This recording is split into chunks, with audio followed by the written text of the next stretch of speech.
അങ്ങനെ നമ്മുടെ നിധിക്ക് ഒരു ഘട്ടത്തിൽ സിദ്ധാർത്ഥ് വലിയൊരു തലവേദനയായി മാറും. രാത്രിയെന്നോ പകലെന്നോ ഇല്ലാതെ മെസ്സേജുകൾ അയച്ചും വില കൂടിയ ഗിഫ്റ്റുകൾ വാങ്ങിക്കൊടുത്തും അവൻ അവളെ ഭയങ്കരമായി ശല്യം ചെയ്യുകയാണ്. ഒഴിവാക്കാൻ നോക്കും തോറും പശ ഒട്ടിച്ചതുപോലെ സിദ്ധാർത്ഥ് പുറകെ കൂടുന്നത് നിധിക്ക് ഒട്ടും സഹിക്കാൻ പറ്റുന്നുണ്ടായിരുന്നില്ല. അങ്ങനെ ഈ ശല്യം സഹിക്കാൻ വയ്യാതെ വന്നപ്പോഴാണ് നിധി ആ വലിയ കള്ളം പറയുന്നത്. തന്റെ കല്യാണം കഴിഞ്ഞതാണെന്നും സുധീഷാണ് ഭർത്താവെന്നും അവൾ സിദ്ധാർത്ഥിനോട് തുറന്നടിക്കുന്നു.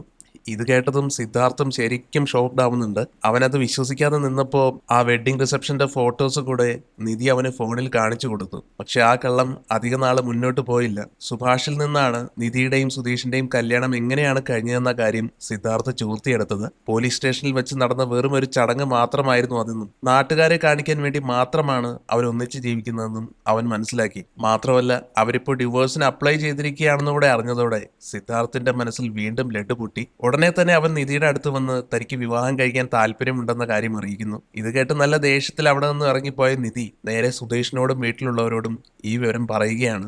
ഏതായാലും നിധിയെ ആരെങ്കിലും ശല്യം ചെയ്താൽ സുധീഷിന് വെറുതെ ഇരിക്കാൻ കഴിയില്ല. അവന്റെ ചോര തിളച്ചു മറിഞ്ഞു. അന്ന് രാത്രി തന്നെ സുധീഷ് സിദ്ധാർത്ഥിന്റെ വീട്ടിലെത്തുകയാണ്. വളരെ കൂളായി അവനെ പുറത്തേക്ക് വിളിച്ചിറക്കി ആരും കാണാതെ നല്ല തല്ല് കൊടുത്തു. ഇനി നിധിയുടെ പുറകെ നടന്നാൽ നീ വിവരമറിയുമെന്നുള്ള അസൽ താക്കീത് കൊടുത്താണ് സുധീഷ് അവിടുന്ന് മടങ്ങുന്നത്. അടിയുടെ വേദനയേക്കാൾ തന്റെ ഈഗോയ്ക്ക് കിട്ടിയ വലിയൊരു പ്രഹരമായിരുന്നു സിദ്ധാർത്ഥിനത്.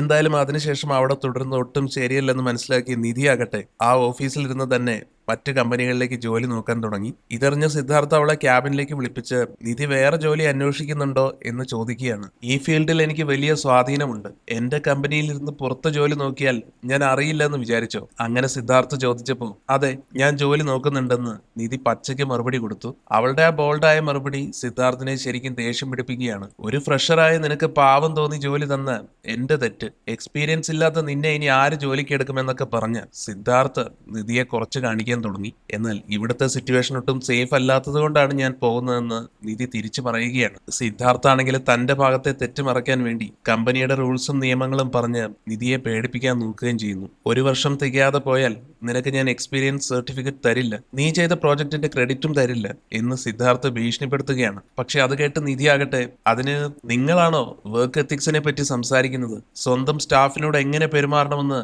നിങ്ങൾക്കറിയാമോ എന്ന് നിധി മുഖത്തടിച്ചതുപോലെ ചോദിച്ചു. സർട്ടിഫിക്കറ്റ് കാണിച്ച് പേടിപ്പിച്ചാൽ നിധി വീണു പോകുമെന്നാണ് സിദ്ധാർത്ഥ് വിചാരിച്ചത്. പക്ഷേ നിധി വേറെ ലെവലായിരുന്നു. നിങ്ങൾ സർട്ടിഫിക്കറ്റ് തന്നില്ലെങ്കിലും സാരമില്ല, എനിക്ക് എന്റെ കഴിവിൽ വിശ്വാസമുണ്ട്. നിങ്ങളെപ്പോലെ ഒരു ക്യാരക്ടറിന്റെ കൂടെ ജോലി ചെയ്യാൻ എനിക്ക് താല്പര്യമില്ല. അങ്ങനെ നിധി ഉറപ്പിച്ചു പറഞ്ഞു. ശേഷം തന്റെ റെസിഗ്നേഷൻ ലെറ്റർ മെയിൽ ചെയ്തോളാന്ന് പറഞ്ഞ് അവള് തിരിഞ്ഞു നടന്നു. തോൽവി സമ്മതിക്കാൻ വയ്യാതെ ഇറങ്ങിപ്പോയിട്ട് നീ എന്ത് ചെയ്യുമെന്ന് സിദ്ധാർത്ഥ് പിന്നിൽ നിന്ന് അലറി. അത് നിങ്ങൾ കണ്ടോ എന്ന് ദേഷ്യത്തോടെ പറഞ്ഞ് തന്റെ ID കാർഡ് ഊരി അവന്റെ ടേബിളിലേക്ക് വലിച്ചെറിഞ്ഞ് നിധി മാസായി അവിടെ നിന്ന് ഇറങ്ങിപ്പോയി. സിദ്ധാർത്ഥ് ടെൻഷൻ അടിച്ച് അവിടെ ഇരിക്കുമ്പോൾ നിധി തന്റെ ബാഗും എടുത്ത് ഓഫീസിന്റെ പടി ഇറങ്ങി.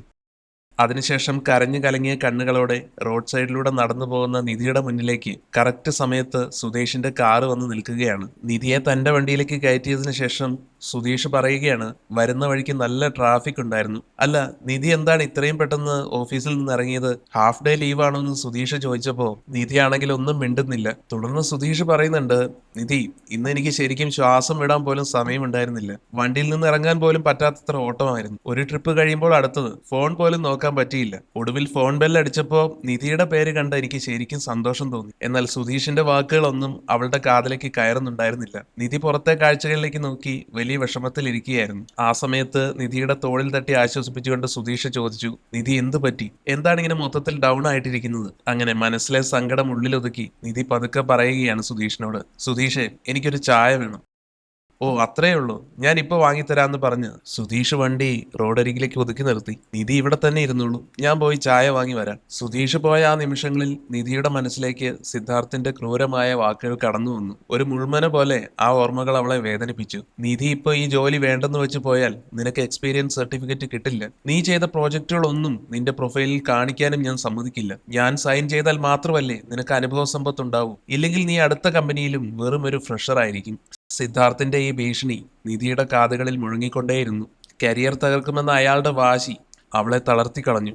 ചൂട് ചായയുമായി തിരിച്ചെത്തിയ സുധീഷ് അത് അവൾക്ക് നേരെ നീട്ടി. ദാ നിധി, കുടിക്ക്, എന്നിട്ട് പറ എന്ത് പറ്റി. ചായ വാങ്ങി ഒരു സിപ്പ് എടുത്ത ശേഷം നിധി പറഞ്ഞു, ഞാൻ ജോലി വേണ്ടെന്ന് വെച്ചു സുധീഷ്. അത് കേട്ട് സുധീഷ് ഞെട്ടിപ്പോയി. ജോലി വേണ്ടെന്ന് വെച്ചെന്നു? അതെന്താ പെട്ടെന്ന്? എന്താ ഒന്നും അറിയാത്തതുപോലെ സംസാരിക്കുന്നത്? അവിടുത്തെ എന്റെ പ്രശ്നങ്ങൾ സുധീഷിന് അറിയാത്തതാണോ എന്ന് നിധിയും ചോദിച്ചു. അതൊക്കെ എനിക്കറിയാം, പക്ഷേ ഒരു വർഷം പോലും ആയില്ലല്ലോ. കുറച്ചു കാലം കൂടെ പിടിച്ചു നിൽക്കണമെന്ന് നമ്മൾ വിചാരിച്ചതല്ലേ. വീണ്ടും ആ സിദ്ധാർത്ഥ് എന്തെങ്കിലും പ്രശ്നം ഉണ്ടാക്കിയോ? സുധീഷിന്റെ ചോദ്യം കേട്ട് നിധി കണ്ണു തുടച്ചുകൊണ്ട് പറഞ്ഞു, ഞാൻ വേറെ ജോലി അന്വേഷിക്കുന്ന കാര്യം അവൻ അറിഞ്ഞു. എന്നെ വിളിച്ച് ഭയങ്കര ചോദ്യം ചെയ്യലായിരുന്നു. ഇവിടെ കംഫർട്ടബിൾ അല്ലാത്തത് കൊണ്ടാണ് ഞാൻ മാറാൻ നോക്കുന്നതെന്ന് ഞാനും മുഖത്ത് നോക്കി പറഞ്ഞു. ഉടനെ അവൻ പറയുകയാണ്, ഇപ്പൊ പോയാൽ എക്സ്പീരിയൻസ് സർട്ടിഫിക്കറ്റ് തരില്ലെന്ന്. ചെയ്ത വർക്കുകളൊന്നും പ്രൊഫൈലിൽ കാണിക്കാനും പറ്റില്ലാത്ര. എനിക്ക് ദേഷ്യം അടക്കാനായില്ല സുധീഷ്. എത്ര നാളാ ഞാൻ ക്ഷമിക്കുക? അതുകൊണ്ട് ഞാൻ ആ ജോലി റിസൈൻ ചെയ്തു. ഇത് കേട്ട സുധീഷ് തലയിൽ കൈവച്ചുകൊണ്ട് ടെൻഷനോടെ ഇരുന്നു. പെട്ടെന്ന് നിധി നിയന്ത്രണം വിട്ട് പൊട്ടിക്കരയാനും തുടങ്ങി. നിധി, നീ കരയുകയാണോ? കരയാതിരിക്കുക. സുധീഷ് അവളെ ആശ്വസിപ്പിക്കാൻ ശ്രമിച്ചു.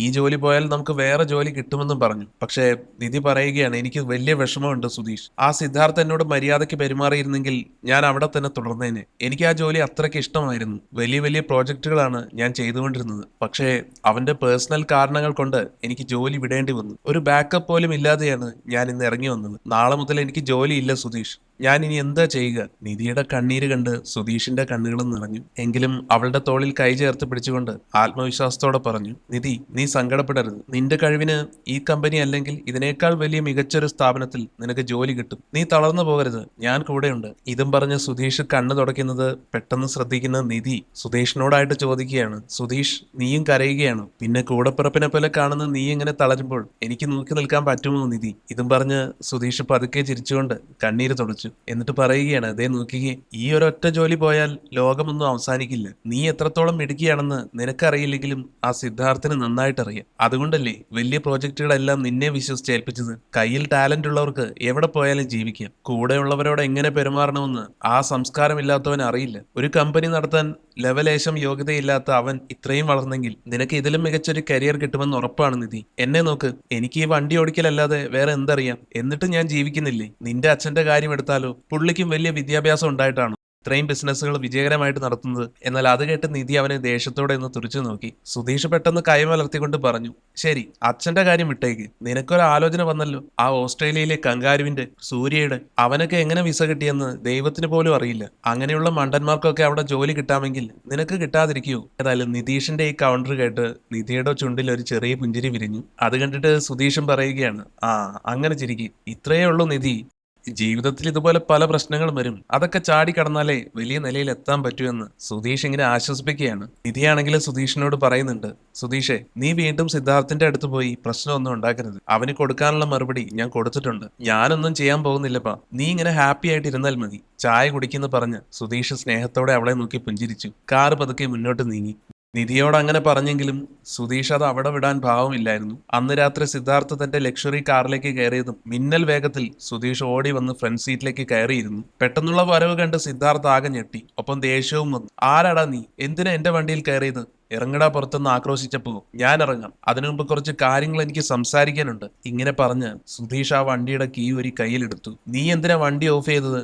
ഇറങ്ങാനല്ലേ പറഞ്ഞത്? സിദ്ധാർത്ഥ സീറ്റിൽ നിന്ന് എഴുന്നേറ്റു. പറയാനുള്ളത് കേട്ടിട്ട് ഇറങ്ങിക്കോളാം സുഹൃത്തെ. അന്ന് ഞാൻ നിന്നോട് മര്യാദയ്ക്ക് പറഞ്ഞത് ഓഫീസിലെ പെൺകുട്ടികളോട് മാന്യമായിട്ട് പെരുമാറണമെന്ന്. അവൾ ഒരുപാട് വലിയ സ്വപ്നങ്ങളുമായി ഈ തിരുവനന്തപുരത്തേക്ക് വണ്ടി കയറിയവള. നിന്റെ കമ്പനിയിൽ ജോലിക്ക് കയറി എന്നത് ഒഴിച്ചാൽ അവൾ വേറെ ഒരു തെറ്റും ചെയ്തിട്ടില്ല. എന്നിട്ടാണോ നീ പാതിരാത്രിയിൽ അവളുടെ ഫോണിലേക്ക് മെസ്സേജുകളും കോളുകളുമായി ശല്യം ചെയ്യുന്നത്? ഇതൊക്കെയാണോ തമ്പ്രാന്റെ നല്ല ശീലങ്ങൾ? ഹലോ, മൈൻഡ് യുവർ ലാംഗ്വേജ് എന്ന് സിദ്ധാർത്ഥ് വിരൽ ചൂണ്ടിയപ്പോ സുധീഷ് ആ വിരല് തട്ടി മാറ്റി മുന്നോട്ടാഞ്ഞു. അവളുടെ കല്യാണം കഴിഞ്ഞതാണെന്നും സ്നേഹിക്കുന്ന ഒരു ഭർത്താവ് ഉണ്ടെന്നും അറിഞ്ഞിട്ടും നീ ലെവലേശം നാണമില്ലാതെ പിന്നാലെ നടന്നു. നിന്റെ മാനസിക പീഡനം താങ്ങാനാവാതെയാണ് ആ പാവം ഇന്ന് കരഞ്ഞുകൊണ്ട് പടിയിറങ്ങിയത്. ഇനി ഒരു പെൺകുട്ടിയുടെ നേർക്കും നിന്റെ ഈ കണ്ണുയരരുത്, ഓർത്തു വച്ചു. അതും പറഞ്ഞ് വണ്ടിയുടെ കീ ഡാഷ്ബോർഡിലേക്ക് എറിഞ്ഞ് സിദ്ധാർത്ഥിനെ ഒന്ന് രൂക്ഷമായി നോക്കി. അവൾ എന്റെ പെണ്ണാടാ, അവളോട് മര്യാദയ്ക്ക് പെരുമാറാൻ ഞാൻ നിന്നോട് 100 വട്ടം പറഞ്ഞിട്ടുള്ളതാ എന്ന് അലറിക്കൊണ്ട് സുധീഷ് സിദ്ധാർത്ഥിന്റെ കരണക്കുറ്റി നോക്കി ഒന്ന് പൊട്ടിച്ചു. അടിയെന്ന് പറഞ്ഞാൽ ഒരു ഒന്നൊന്നര അടി. പെട്ടെന്ന് സിദ്ധാർത്ഥ് പ്രതിരോധിക്കാൻ നോക്കിയെങ്കിലും സുധീഷ് അവന്റെ കൈ തട്ടിമാറ്റി.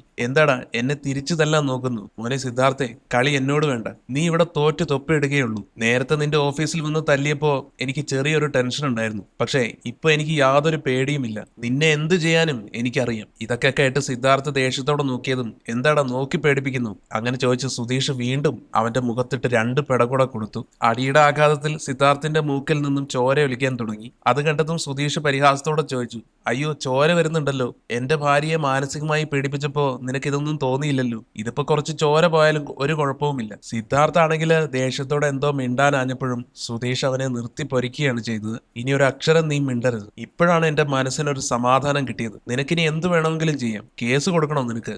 കൊടുക്ക്. ഗുണ്ടകളെ വിടണോ? വിട്. പക്ഷെ ഇനി നീ എന്ത് കാണിച്ചാലും ഇതിന്റെ ഇരട്ടി തല്ല് നീ മേടിക്കും. ഓർത്തോ, നിധിയുടെ മനസ്സ് വിഷമിക്കരുതെന്ന് കരുതി മാത്രമാണ് ഞാൻ ഇതുവരെ അടങ്ങിയിരുന്നത്. പക്ഷെ നീ അവളെ കരയിപ്പിച്ചു. അവൾ എന്റെ അടുത്ത് വന്ന് പൊട്ടി പൊട്ടി കരയുകയായിരുന്നു. ഇനി അവളുടെ നിഴൽ പോലും നിന്റെ ജീവിതത്തിൽ ഉണ്ടാവരുത്. വന്നാൽ ഞാൻ നിന്നെ തീർത്ത് കളയും. ഇതെന്റെ അവസാനത്തെ വാർണിംഗ് ആണ്. പിന്നെ നിനക്കിപ്പോ വണ്ടിയുടെ കീ അല്ലേ വേണ്ടത്? ദാ പിടിച്ചു. അങ്ങനെ പറഞ്ഞ് കീ സിദ്ധാർത്ഥന്റെ നേരെ എറിഞ്ഞു കൊടുത്ത് അവനെ ഒന്ന് രൂക്ഷമായി നോക്കി സുധീഷ് കാറിൽ കയറി അവിടെ നിന്ന് പോയി.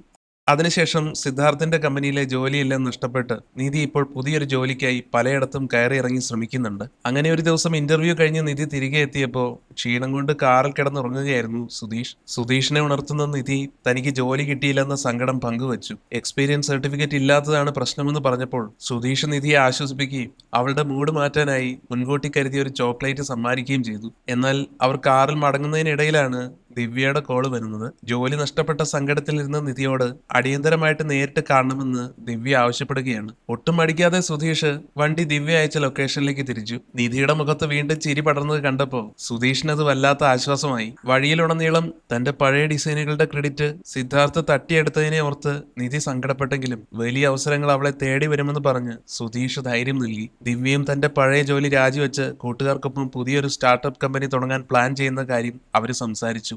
തുടർന്ന് അവർ ദിവ്യയെ കാണാൻ കോഫി ഷോപ്പിൽ എത്തിയപ്പോൾ അന്ന് ഹോസ്റ്റലിന് മുന്നിൽ സോറി ബലൂണുമായി വന്ന സുധീഷിനെ ദിവ്യ തമാശയായി ഓർമ്മിപ്പിച്ചു. അവർക്ക് സംസാരിക്കാൻ അവസരമൊരുക്കി. സുധീഷ് മാറിയിരുന്നതോടെ ദിവ്യ തന്റെ പാർട്ണറായ ശോഭനയെ പരിചയപ്പെടുത്തുകയും തങ്ങൾ ഒന്നിച്ചു തുടങ്ങുന്ന പുതിയ ബിസിനസ്സിലേക്ക് പാർട്ണറാകാൻ നിധിയെ ക്ഷണിക്കുകയും ചെയ്തു. നിധിക്ക് അതൊരു തീർത്തും അപ്രതീക്ഷിതമായ ലോട്ടറി അടിച്ച അവസ്ഥയായിരുന്നു. നിധിയുടെ കഴിവിൽ പൂർണ്ണ വിശ്വാസമുള്ള ദിവ്യയും ശോഭനയും മറ്റൊരാളുടെ കീഴിൽ പണിയെടുക്കാതെ ഒന്നിച്ചൊരു കമ്പനി തുടങ്ങിയാലോ എന്ന് നിധിയോട് ചോദിക്കുകയാണ്. പക്ഷെ ഓഫീസ് സെറ്റപ്പ് ചെയ്യാനും സ്റ്റാഫുകൾക്ക് സാലറി കൊടുക്കാനും ഒക്കെയായി ഒരാൾ 5 ലക്ഷം രൂപ വീതം ഇൻവെസ്റ്റ് ചെയ്യണമെന്ന് ദിവ്യ പറഞ്ഞതും നിധി ആകെ ഷോക്കായി പോകുന്നു. അത്രയും പണം കയ്യിലില്ലാത്തതിനാൽ വീട്ടിൽ പോയി ആലോചിച്ചിട്ട് പറയാമെന്ന് പറഞ്ഞ് അവൾ അവിടെ നിന്ന് ഇറങ്ങി. തിരികെ കാറിൽ വരുമ്പോൾ ചിന്തകളിൽ മുഴുകിയിരിക്കുന്ന നിധിയോട് സുധീഷ് കാര്യം തിരക്കുകയാണ്. അപ്പോഴാണ് നിധി പുതിയ ബിസിനസ് പ്ലാനിനെ കുറിച്ചും അതിന് വരുന്ന ഭീമമായ ചെലവുകളെ കുറിച്ചും സുധീഷിന് കൃത്യമായിട്ട് വിവരിച്ചു കൊടുത്തത്. ബിസിനസിന്റെ A to Z കാര്യങ്ങൾ നിധി സുധീഷിന് വ്യക്തമായി മനസ്സിലാക്കി കൊടുത്തു.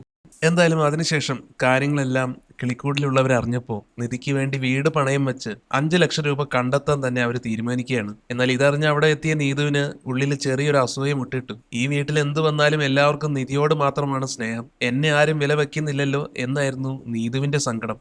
അതിനുശേഷം സുഭാഷും സുധീഷും ഭാസ്കരനും കൂടെ ലോണിനായി വിൽപത്രവുമായി ബാങ്കിലെത്തിയെങ്കിലും ആധാരവും പേ സ്ലിപ്പും ഇല്ലാത്തതിനാൽ മാനേജർ ലോൺ നിരസിക്കുകയാണ് കേട്ടോ. ബാങ്കിൽ നിന്നും നിരാശയോടെ മടങ്ങിയെത്തിയ അവർ വീട്ടിലിരുന്ന് സങ്കടപ്പെടുമ്പോൾ നിധി അങ്ങോട്ട് വരികയും തനിക്ക് ബിസിനസ് ചെയ്യാൻ താല്പര്യമില്ലെന്നും റിസ്ക് എടുക്കാതെ പുതിയൊരു ജോലി കണ്ടെത്താൻ ശ്രമിക്കാമെന്നും പറഞ്ഞ് അവരെ ആശ്വസിപ്പിക്കുകയാണ്. ബിസിനസിന്റെ പേരിൽ കുടുംബം കടക്കാരാകുന്നത് ഇഷ്ടപ്പെടാത്ത നിധിയുടെ ആ നല്ല മനസ്സ് കണ്ടെങ്കിലും സുധീഷിന് അടങ്ങിയിരിക്കാൻ കഴിയുമായിരുന്നില്ല. അവളെ ഒരു കമ്പനിയുടെ ഓണറായി കാണാൻ ആഗ്രഹിച്ച സുധീഷും സുഭാഷും പണം കണ്ടെത്താൻ മറ്റു വഴികൾ നോക്കാമെന്ന് ഉറപ്പിക്കുകയാണ്. അടുത്ത ദിവസം രാവിലെ സൈറ്റിലേക്ക് പോകാനുള്ള ധൃതിയിൽ അടുക്കളയിൽ കഷ്ടപ്പെടുന്ന സുഭാഷിനെ നിധി സഹായിക്കാൻ ഇറങ്ങിയെങ്കിലും അവിടെ റീൽസ് കണ്ട് ചിരിച്ചിരുന്ന സുധീഷിനെ അവള് ദേഷ്യപ്പെട്ട് പണിപ്പിക്കാൻ കൂട്ടി. അവരങ്ങനെ അടുക്കളയിൽ അടികൂടുന്നതിനിടയിലാണ് ദിവ്യ അങ്ങോട്ട് വരുന്നത്. നിധി പണമില്ലാത്തതിനാൽ ബിസിനസ്സിൽ നിന്ന് പിന്മാറിയ കാര്യം അവള് സുധീഷിനോടും സുഭാഷിനോടും വെളിപ്പെടുത്തി. എന്നാൽ നിധിയുടെ ടാലന്റ് നഷ്ടപ്പെടുത്താൻ ആഗ്രഹിക്കാത്ത ദിവ്യയും ശോഭനയും ചേർന്ന് പുതിയൊരു സൂപ്പർ ഐഡിയ മുന്നോട്ട് വെച്ചു. നിലവിൽ നിധി പണം ഇൻവെസ്റ്റ് ചെയ്യേണ്ടതില്ലെന്നും കമ്പനി അവളുടെ പേരിൽ കൂടെ രജിസ്റ്റർ ചെയ്ത് പണം പിന്നീട് അപ്പോൾ വേണമെങ്കിലും തന്നാൽ മതിയെന്നും ദിവ്യ അറിയിച്ചു. അതിനുശേഷം സുധീഷിന്റെയും സുഭാഷിന്റെയും ഒക്കെ കടുത്ത നിർബന്ധത്തിന് വഴങ്ങി നിധി ഒടുവിൽ അതിന് സമ്മതിച്ചെങ്കിലും അവരെ ബുദ്ധിമുട്ടിക്കാതെ എത്രയും പെട്ടെന്ന് വീട് പണയം വെച്ചാണെങ്കിലും 5 ലക്ഷം രൂപ എത്തിച്ചു കൊടുക്കാൻ തന്നെ സുഭാഷും സുധീഷും തീരുമാനിക്കുകയാണ്. സുഭാഷ് ജോലിക്ക് ഓടിപ്പോയതിനു ശേഷം വീട്ടിലിരുന്ന നിധിയുടെ മുന്നിലേക്ക് സുധീഷ് വലിപ്പമുള്ള ഒരു കവറുമായി സർപ്രൈസ് എൻട്രി നടത്തി. നിധി അടുക്കളയിൽ കഷ്ടപ്പെടാതിരിക്കാൻ വേണ്ടി 2800 രൂപ കൊടുത്ത് ഒരു ബ്രാൻഡഡ് പുതിയ കുക്കർ വാങ്ങി വന്നതായിരുന്നു അത്. ഇനി മുതൽ പാചകമൊക്കെ ഞങ്ങൾ നോക്കിക്കോളാന്ന് പറഞ്ഞ് സുധീഷ് നിധിയെ കൂളാക്കാൻ നോക്കുന്നിടത്താണ് ആ ഒരു എപ്പിസോഡ് അവസാനിക്കുന്നത്. അപ്പോൾ ഇനി മുതൽ നിധിയുടെ ആ പുതിയ ബിസിനസ് യാത്ര എങ്ങനെയായിരിക്കുമെന്ന് നമുക്ക് വരും എപ്പിസോഡുകളിൽ കണ്ടറിയാം. അപ്പോൾ ഈ വീഡിയോ ഇഷ്ടപ്പെട്ടെങ്കിൽ ലൈക്ക് ചെയ്യുക, അതുപോലെ ചാനൽ ഒന്ന് സബ്സ്ക്രൈബ് ചെയ്ത് സപ്പോർട്ട് ചെയ്യുക. താങ്ക്